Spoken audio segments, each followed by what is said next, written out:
40 দিনের বেশি যদি কেউ নাভির নিচের লোম পরিষ্কার না করেন তাহলে সেক্ষেত্রে তার সালাত কবুল হবে না, তার নামাজ হবে না। এরকম একটি মাসালা আমাদের সমাজে প্রচলিত আছে। কোরআন হাদিসের আলোকে এটি কতটা সঠিক আমরা সে বিষয়ে জানার চেষ্টা করব। প্রথম কথা হলো, হাত পায়ের নখ ছোট করা, গোপ ছাঁটা ছোট করা, বগল এবং নাভির নিচের পশম পরিষ্কার করা, এটাকে চেঁচে ফেলা, এটি সকল নবী রাসূলগণের প্রতি আল্লাহ রাব্বুল আলামিনের পক্ষ থেকে আরোপিত কমন একটি বিধান ছিল। সকল নবী রাসূলগণের কমন একটি সুন্নাহ ছিল, যে সুন্নাহ সকল নবী রাসূলদের জন্য প্রযোজ্য ছিল। একজন ইমানদারের জন্য সেটি অবশ্যই অনেক বেশি গুরুত্বপূর্ণ। আনাস ইবনে মালিক রাদিয়াল্লাহু তাআলা একটি হাদিস বর্ণনা করেছেন, যেটি সহিহ মুসলিমে বর্ণিত হয়েছে, সুনান নাসাঈ এবং মুসনাদ আহমদ সব হাদিস কিতাবে বর্ণিত হয়েছে।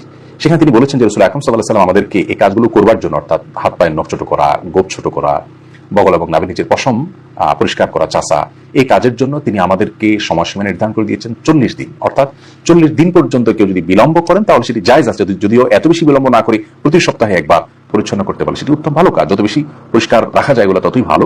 কিন্তু যদি কেউ বিলম্ব করতে চান তাহলে সেক্ষেত্রে তিনি এগুলো না চেষে না কেটে সর্বোচ্চ 40 দিন পর্যন্ত থাকতে পারবেন। 40 দিনের পর যদি তিনি না কেটে থাকেন তাহলে সেটি তার জন্য গুনাহের কারণ হবে। সে কারণে তিনি আল্লাহর কাছে পাপী হিসাবে বিবেচিত হবেন। কিন্তু এর কারণে তার সালাত হবে না, তার নামাজ কবুল হবে না, এরকম কোনো কথা হাদিসের কোথাও বলা হয়নি। সালাত বা নামাজ বিশুদ্ধ হওয়ার সম্পর্ক হলো সালাতের যে শর্ত আছে সেই শর্তগুলো তিনি সঠিকভাবে আদায় করেছেন কিনা এর উপর নির্ভর করে।